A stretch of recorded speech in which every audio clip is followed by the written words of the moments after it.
Oke, saudara, hari ini kita diberikan kesempatan untuk beribadah. Ya, ini adalah hari Jumat Agung. Ya, orang Amerika mengatakan Good Friday. Ya, orang yang berbahasa Inggris mengatakan Good Friday. Mengapa hari Jumat ini menjadi hari Jumat yang luar biasa? Nah, saudara, saya ingin mengajak saudara hari ini untuk sama-sama melihat perjalanan Yesus menuju ke salib selama seminggu yang terakhir dalam kehidupannya. Dan saya memberikan judul khotbah saya pada hari Jumat Agung ini, Nothing to Prove. Tidak ada yang perlu dibuktikan.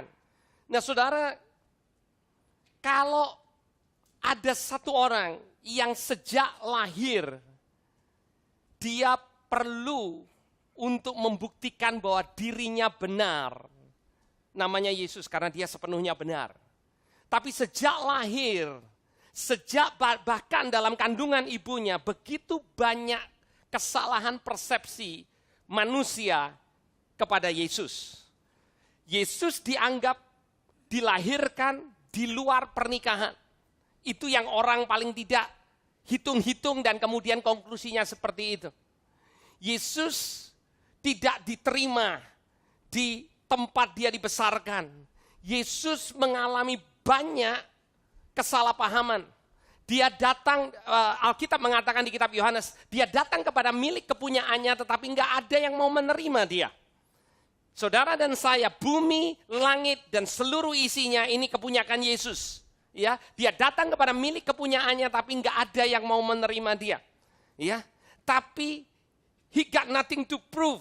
Dia tidak harus membuktikan kepada banyak orang tentang siapa dia. Nah, saya ingin mengajak saudara untuk melihat cerita hari Minggu sebelum Yesus disalibkan. Ya, orang mengatakan hari itu sebagai Palm Sunday, ya, di mana Tuhan Yesus masuk ke Yerusalem. Dan ada sesuatu yang sangat luar biasa pada waktu Yesus masuk ke Yerusalem.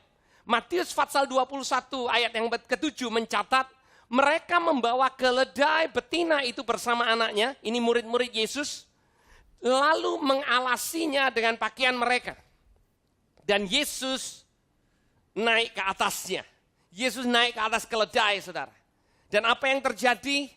Sambutan yang luar biasa terjadi pada waktu Yesus masuk ke Yerusalem. Dia yang 8 orang, banyak yang sangat besar jumlahnya, katakan sangat besar jumlahnya. Menghamparkan pakaiannya di jalan. Saudara, mereka bukan hanya nyambut. Mereka menyambut dengan sambutan yang luar biasa. Saudara, ini adalah sambutan yang layak buat seorang raja.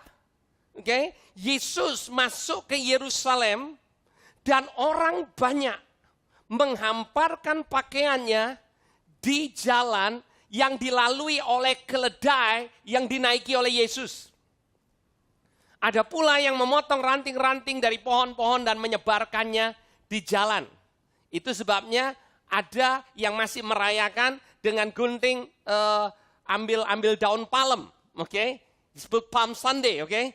Nah, tapi intinya yang saya ingin sampaikan kepada saudara, pada waktu Yesus masuk ke Yerusalem, dia masuk sebagai raja. Dia dielu-elukan, saudara. Ayat 9.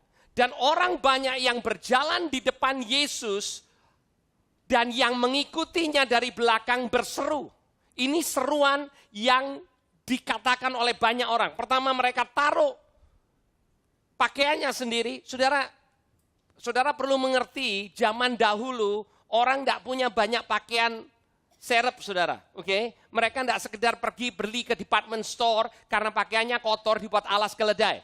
Oke, mereka hanya punya limited, mereka punya hanya 2 atau 1 bahkan, nggak banyak yang punya banyak. Jadi kalau mereka rela lakukan itu karena mereka tahu yang masuk ini seseorang atau pribadi yang sangat penting.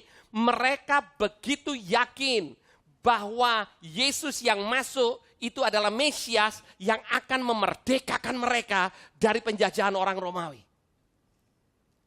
Dan mereka katakan, Hosana bagi anak Daud. Ini raja dari keturunan Daud yang akan memerdekakan mereka. Diberkatilah dia yang datang dalam nama Tuhan, Hosana di tempat yang maha tinggi. Dan ketika ia masuk ke Yerusalem, gemparlah seluruh kota itu. Saudara, ada sesuatu yang luar biasa di minggu terakhir pada waktu Yesus masuk ke Yerusalem sebelum dia disalibkan. Dan orang berkata, siapa orang ini? Ayat 15. Tetapi ketika imam-imam kepala dan ahli Taurat melihat mujizat-mujizat yang dibuatnya itu. Saya memenggal beberapa ayat sebelumnya. Saudara, Tuhan Yesus masuk dan melakukan banyak mujizat. Ini adalah minggu yang terakhir. Dia lakukan banyak mujizat, yang buta melihat, yang timpang berjalan. Dan pada waktu imam kepala dan ahli Taurat melihat mujizat yang dibuatnya itu, dan anak-anak yang berseru, anak-anak kecil mulai berseru, ya, dalam bait Allah, Hosana bagi anak Daud, hati mereka sangat jengkel. Nah saudara, pada waktu Yesus masuk kali ini ke Yerusalem dengan prosesi yang luar biasa sebagai raja, seperti yang sudah dinubuatkan, maka dikatakan orang-orang penting yang merasa tersaingi menjadi sangat jengkel. Karena mereka melihat bahwa banyak orang di Yerusalem hatinya terpaut kepada Yesus. Nah saudara, saya ingin menyingkat cerita. Saudara, apa yang terjadi di sepanjang hari mulai dari Senin sampai hari Kamis. Saudara, Tuhan Yesus tidak pernah tinggal di Yerusalem, dia selalu pergi ke Betania. Betania itu sekitar 3 kilo dari Yerusalem. Dia tinggal di Betania dan di sana ada perempuan yang mengurapi Yesus dengan minyak dari kepalanya. Yang Tuhan Yesus katakan, di mana aja Injil diberitakan, cerita ini tidak boleh dilupakan. Oke? Dan itu yang terjadi.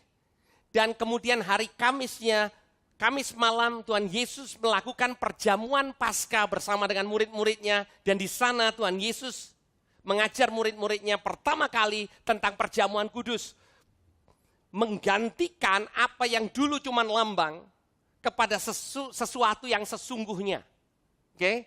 Nah saudara, dulu orang Israel melakukan setahun sekali untuk memperingati, untuk mengingat apa yang yang Tuhan lakukan buat bangsa itu pada waktu mereka keluar dari Mesir.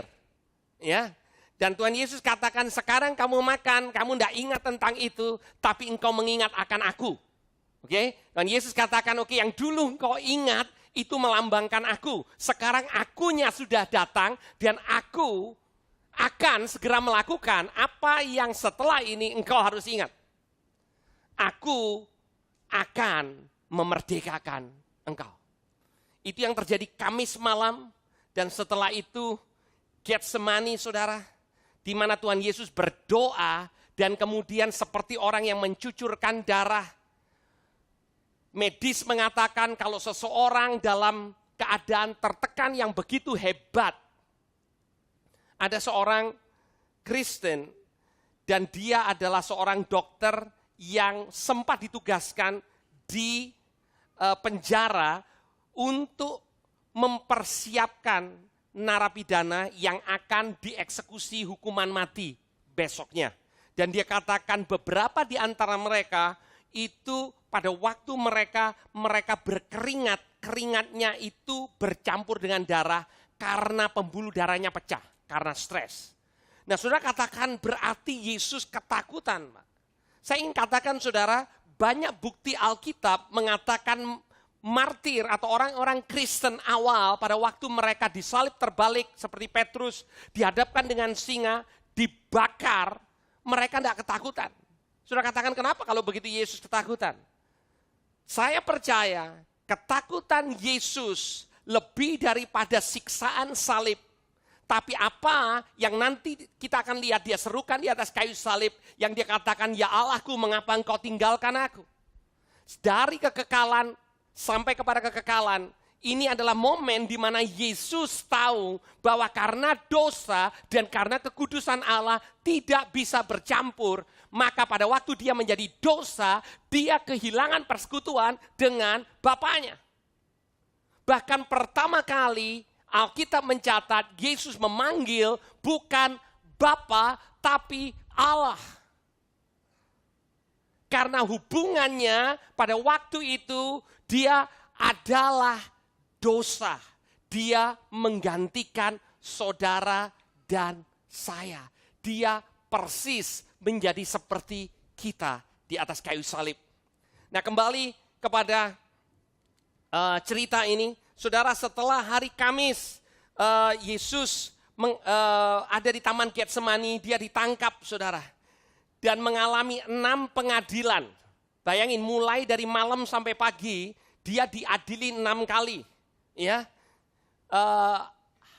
Mulai dari Hanas, kemudian Kayafas, kemudian Sanhedrin, kemudian Pilatus, kemudian Herodes, balik ke Pilatus. Ini yang terjadi, saudara, beberapa hari kemudian. Matius pasal 27 ayat 20. Tetapi oleh hasutan imam-imam kepala dan orang tua-tua.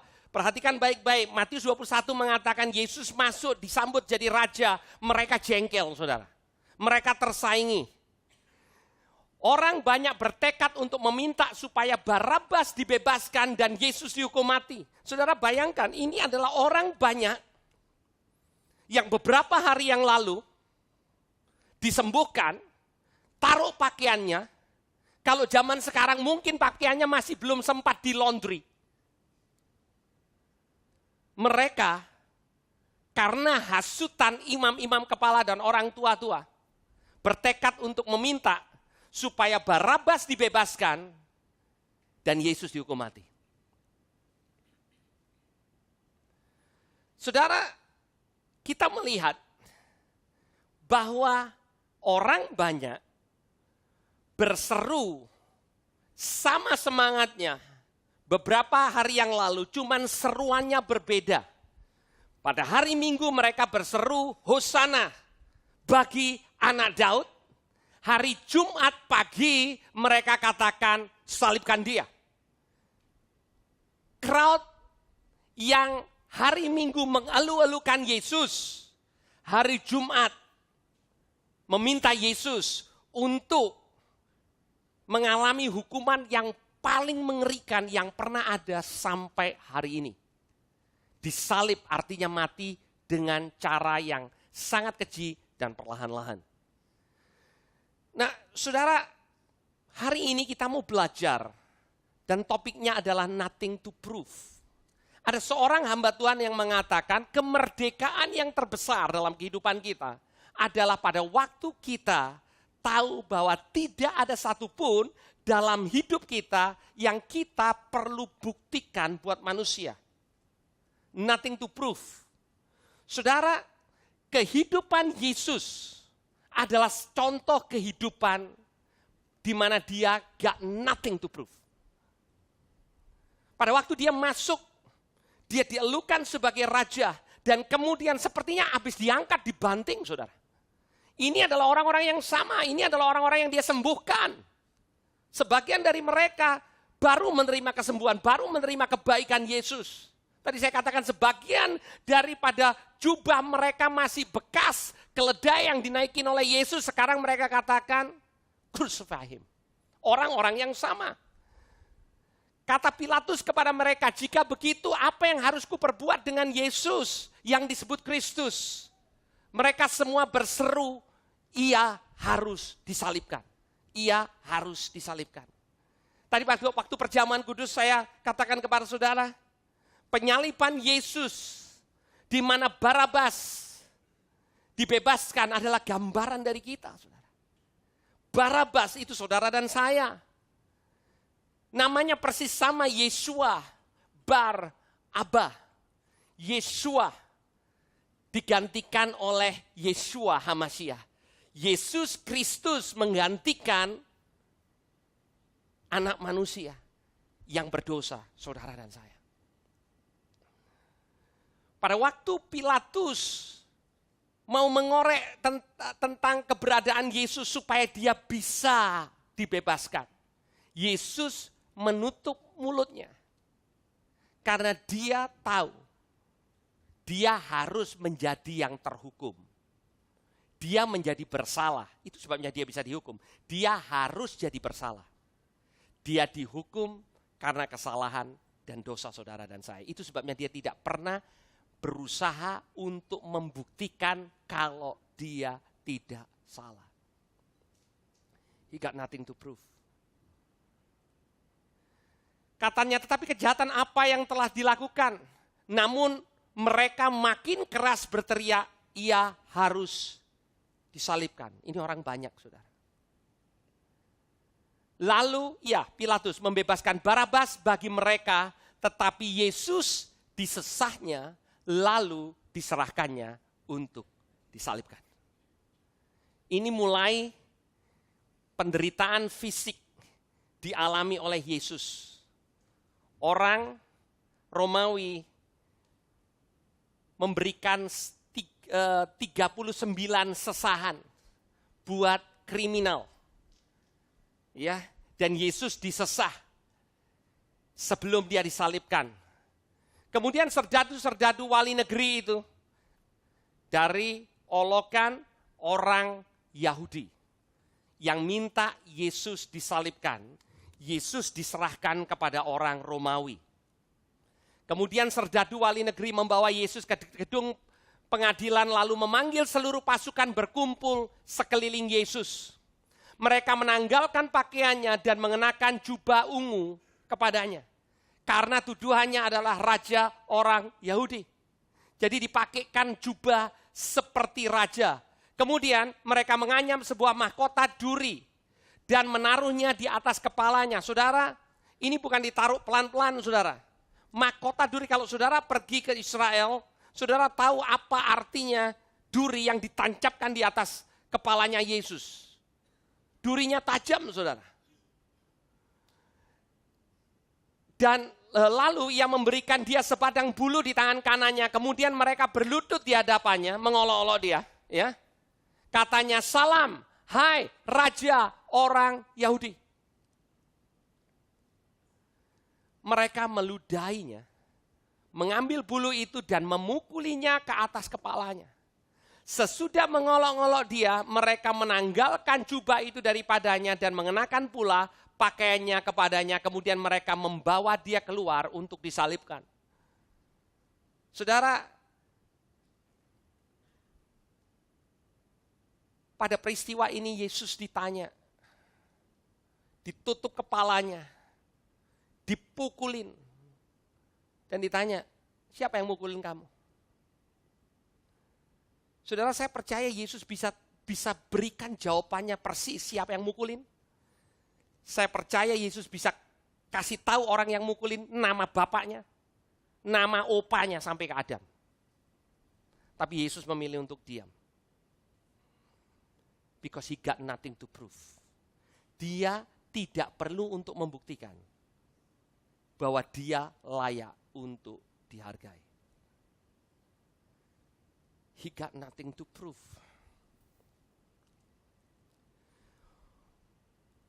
Pada waktu dia naik ke atas kayu salib, orang-orang yang lewat di sana menghujat dia. Dan sambil menggelengkan kepala, mereka berkata, hai engkau yang mau meruntuhkan bait suci dan mau membangunnya kembali dalam 3 hari. Selamatkan dirimu jika engkau anak Allah, turun dari salib itu. Demikian juga imam-imam kepala bersama-sama dengan ahli Taurat dan tua-tua mengolok-olok dia dan mereka berkata, orang lain ia selamatkan, tetapi dirinya sendiri tidak dapat ia selamatkan. Ia Raja Israel. Dan ini yang dikatakan imam-imam itu. Baiklah ia turun dari salib itu dan kami akan percaya kepadanya. Saudara, saya membandingkan, saudara. Kalau saudara nonton film Hollywood, ini saatnya tiba-tiba salah satu paku di tangan Yesus terlepas. Kemudian paku yang satu di tangan yang lain terlepas. dan otot hijau mulai mengembang. That's Hollywood. Saudara, mungkin karena terlalu banyak nonton, saya berpikir, Tuhan kalau aja Engkau lakukan itu. Man, saudara bayangkan, ini coba saudara ikutin beberapa menit versi saya. Yesus turun dari atas salib, membuat seluruh pasukan Romawi gemetar, saudara. Dan dengan gayanya Clint Eastwood dia katakan, make my day.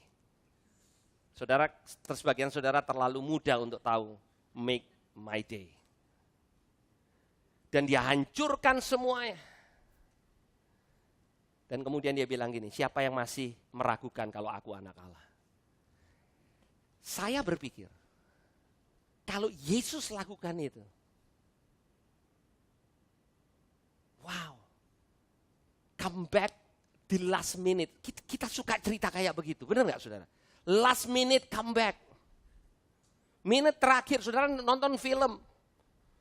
Ya, ini ada orang baik, orang yang tim baik, tim jahat. Tim baiknya kalah, dipecundangi. Ya, turun minum kalah 20 bola. Selalu kurang 5 menit, kalahnya tinggal 3 bola. Last second, saudara tahu. Saudara tidak perlu menjadi penulis skrip.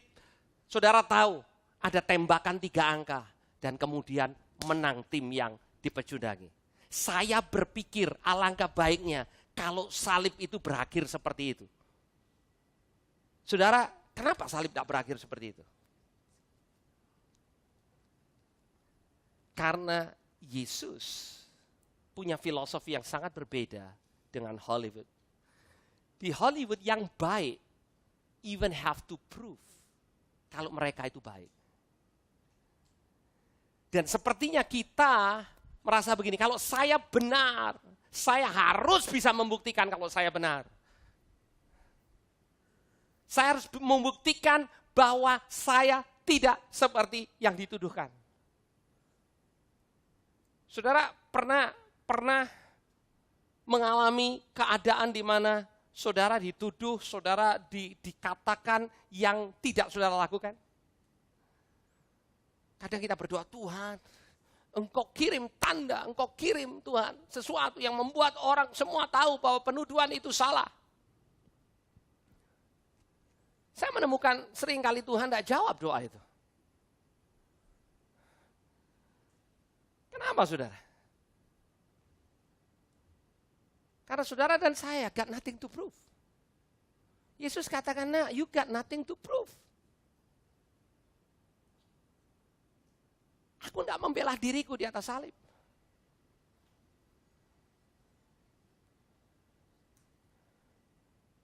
Saudara, kebenaran bukan membuat kita harus dilihat orang jadi benar. Yesus mati di atas kayu salib setelah ini.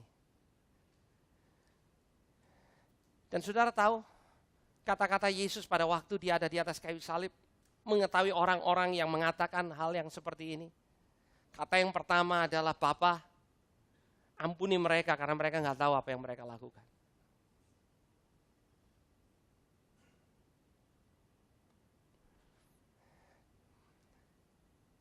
Kira-kira jam 3,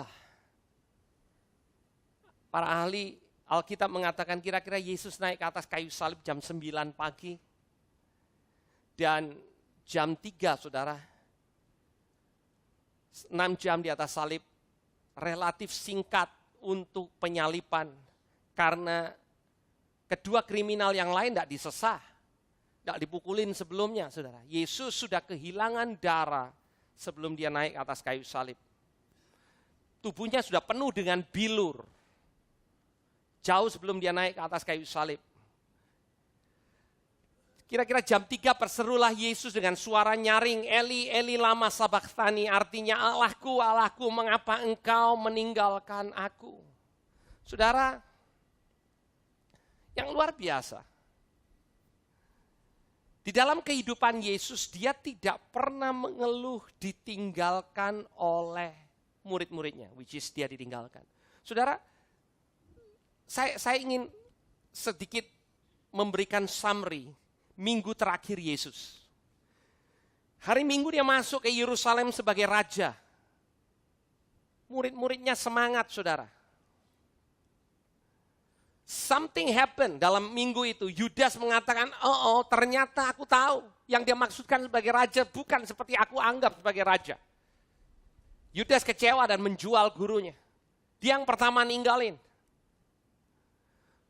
Pada waktu Yesus ditangkap, semua muridnya nggak ada di sana. Termasuk Petrus yang mengatakan, aku mati untuk kamu. Orang-orang yang dia sembuhkan, orang-orang yang dia tolong, semua mengatakan salibkan dia.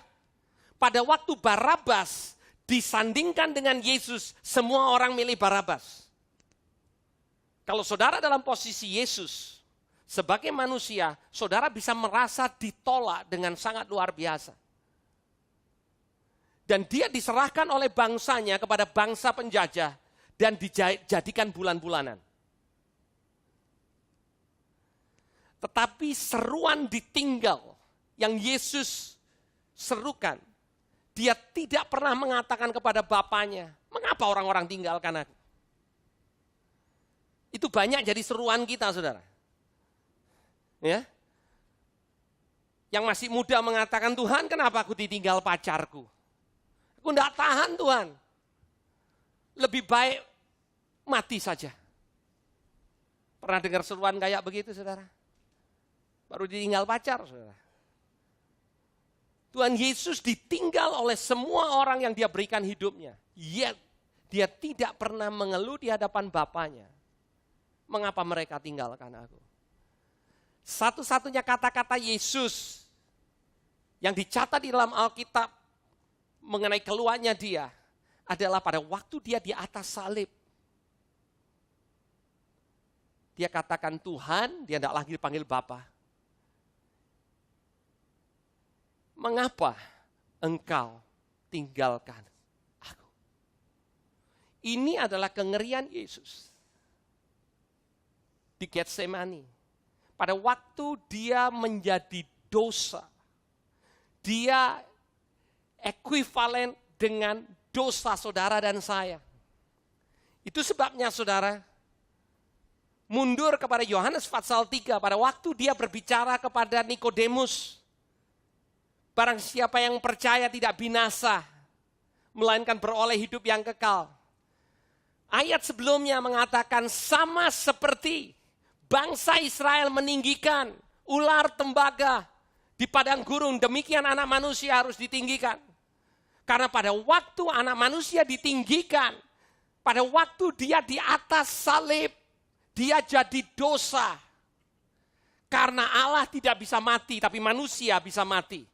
Dia mati karena dia menanggung dosa, karena upah dosa itu maut. Yesus menjadi dosa.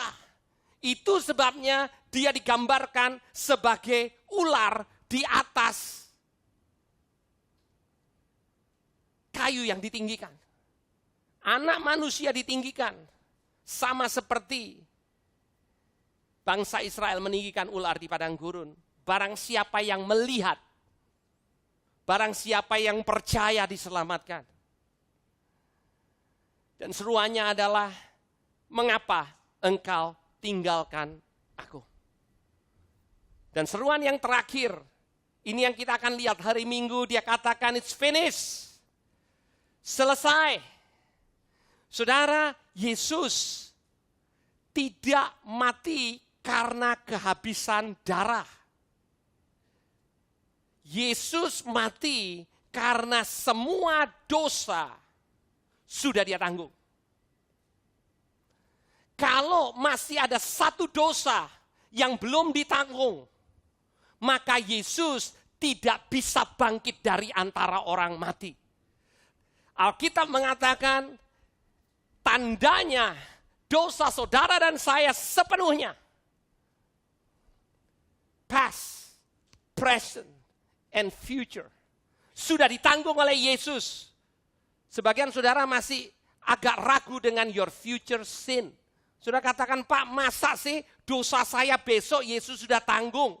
Saya ingin katakan sama saudara, dosa saudara besok Yesus matinya 2000 tahun yang lalu. Bagaimana mungkin kalau saudara percaya, saudara sudah ditanggung sepenuhnya karena kematian Yesus, saudara tidak percaya, dosa saudara yang setahun dari sekarang juga sudah ditanggung. Berapa kali Yesus mati? Alkitab mengatakan dia mati sekali untuk selama-lamanya. Ada amin saudara. That's the gospel, that's good news.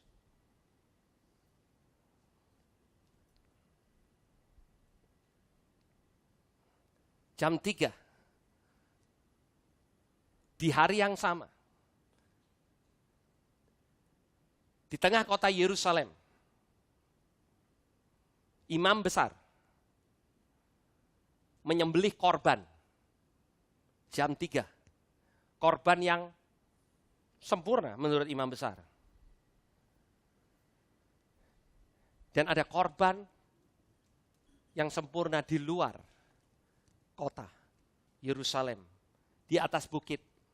Bukit yang sama, di pebukitan yang sama, Abraham mempersembahkan Ishak. Tahukah saudara kota Yerusalem sebagian di dalamnya, sebagian di luarnya adalah bagian daripada pegunungan Moria. Itu adalah tempat Abraham membawa Ishak untuk naik ke atas. Dan Tuhan berikan domba yang tersangkut kepalanya dengan duri, gambaran yang sempurna. Saudara, Alkitab penuh dengan gambaran yang sempurna tentang apa yang Yesus akan lakukan jauh sebelum Yesus datang. Bahwa dia harus naik ke atas kayu salib dan dia harus jadi korban. Dan di atas kayu salib itu dia katakan it's finished. Selesai. Artinya saudara, semua dosa, semua kesalahan, semua pemberontakan, dia sudah tanggung.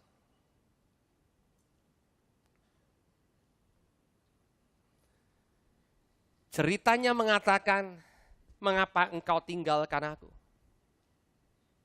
Supaya saudara dan saya tidak perlu untuk menjerit jeritan yang sama. Karena firman Tuhan mengatakan, aku sekali-kali tidak akan membiarkan engkau. Dan aku sekali-kali tidak akan meninggalkan engkau. Saudara, di dalam dunia ini, beban yang terberat, yang seringkali saya temukan, yang membuat orang tertekan depresi adalah, dia tidak berhasil untuk membuktikan kalau dia pintar, kalau dia berhasil, kalau dia layak dihargai, kalau dia cukup cantik, kalau dia cukup baik. Kita punya tekanan karena kita merasa kita harus buktikan. Pada waktu saudara dan saya berada di dalam Kristus, dia menerima saudara tanpa pembuktian bahwa saudara baik. Dia menebus dosamu tanpa pembuktian apa-apa. Bahkan dia lakukan itu tanpa pembuktian bahwa paling tidak engkau punya niatan yang baik. You have nothing to prove. Saudara diterima tanpa pembuktian. Injil mengatakan engkau diterima hanya karena engkau percaya. Jadi saudara, engkau percaya kepada apa yang dia lakukan. Bukan dia percaya kepada apa yang engkau lakukan. You've got nothing to prove. Saudara tidak perlu untuk buktikan apa-apa. Saudara, alangkah menyedihkannya pada waktu saudara menjadi orang percaya. Ada sebagian yang punya maksud baik. Dan saudara mau datang kepada Yesus dan mau mengatakan begini, saya ingin menunjukkan, saya ingin membuktikan kalau saya cukup mengasihi engkau. Sehingga darahmu sepertinya layak untuk menebus aku. Yesus mengatakan, anakku, you've got nothing to prove. Engkau tidak perlu membuktikan itu. Aku lakukan itu karena aku mengasihi engkau. Saudara, pembuktian dimulai karena kita merasa kita tidak layak. Itu sebabnya kita mau untuk membuktikan. Mulai dari kecil kita berusaha untuk membuktikan bahwa kita layak masuk tim sport. Kenapa kok saya nggak masuk? Saudara perlu membuktikan kepada istrimu, suamimu, bahkan kepada gerejamu bahwa engkau layak untuk jadi jemaat. Yesus mengatakan, you've got nothing to prove. Aku membuat engkau layak. Yang membuat Yesus berjalan di muka bumi. Dan dia tidak harus membuktikan. Karena sebelum dia melayani, sebelum dia berkorban di atas salib, Bapaknya mengatakan, inilah anak yang kukasihi, kepadanya aku berkenan. Saudara, Bapa yang sama mengatakan kepada setiap kita di dalam ruangan ini, yang percaya bukan yang baik, yang percaya apa yang Yesus sudah lakukan, ini engkau anak yang kukasihi, kepadamu aku berkenan. Dan itu yang setiap hari kita perlu mengingat, sehingga kehidupan kita di dalam Kristus, we've got nothing to prove. Pada waktu orang kelihatan lebih sukses dari dirimu, you've got nothing to prove. Pada waktu orang kelihatannya lebih menonjol dari dirimu, you've got nothing to prove. Karena engkau aman. Karena pujian, penerimaan yang terbesar, itu bukan dari pasanganmu, bukan dari rekan kerjamu.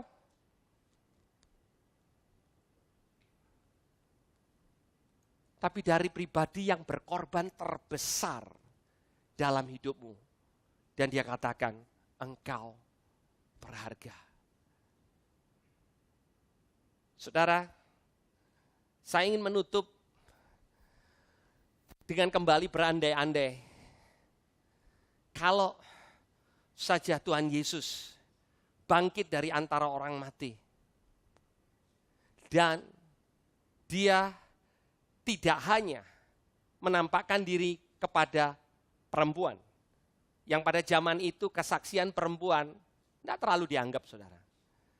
Dia juga menampakkan diri kepada para muridnya yang sebagai orang Yahudi nggak terlalu punya pengaruh besar. Andai kata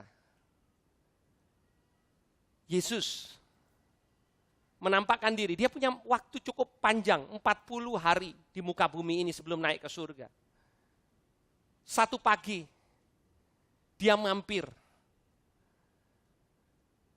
ke istana Pilatus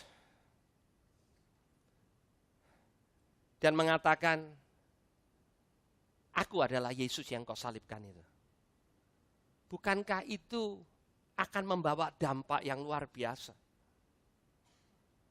Kemudian dia pergi, dia safari ke rumah setiap serdadu. Dia tahu alamatnya, saudara, dia tahu namanya. Dia tahu nomor KTP-nya. Dia bisa tunjukkan dirinya dan dikatakan, kamu yang nyalipin aku. Aku bangkit.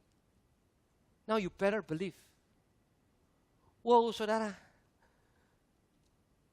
Bukankah itu membuat kekristenan lebih cepat menyebarnya? Atau mungkin itu skenario kita. Karena Yesus tidak pernah lakukan itu.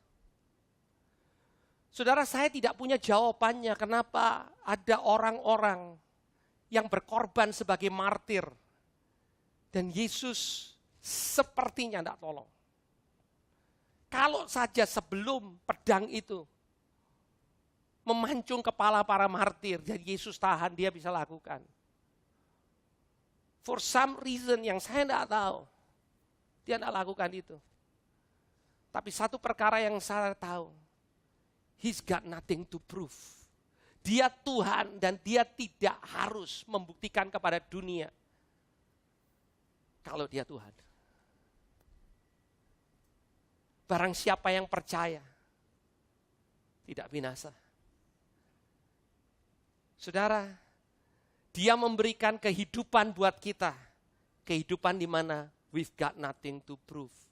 Pekerjaan saudara bukan something that you need to prove. Penampilan saudara bukan something that you need to prove. Pelayananmu bukan sesuatu yang dimana engkau harus buktikan sama orang. Aku layak karena aku bisa begini. Setiap kita dibandingkan di dunia ini. Yesus dibandingkan, saudara dan saya dibandingkan. Pertanyaannya, apakah engkau mau masuk dalam perbandingan itu? Saudara, pengusaha dibandingkan dengan pengusaha, dia lebih sukses. Politisi dibandingkan dengan politisi.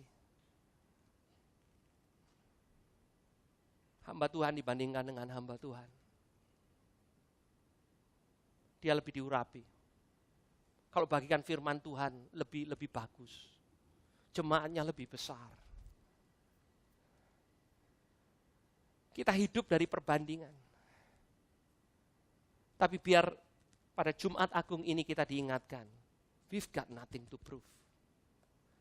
Kita tidak perlu membuktikan diri. Dia sudah buktikan buat kita. Dan buktinya adalah aku mengasihi engkau. Aku mati buat engkau. And that's enough. Mari kita berdoa.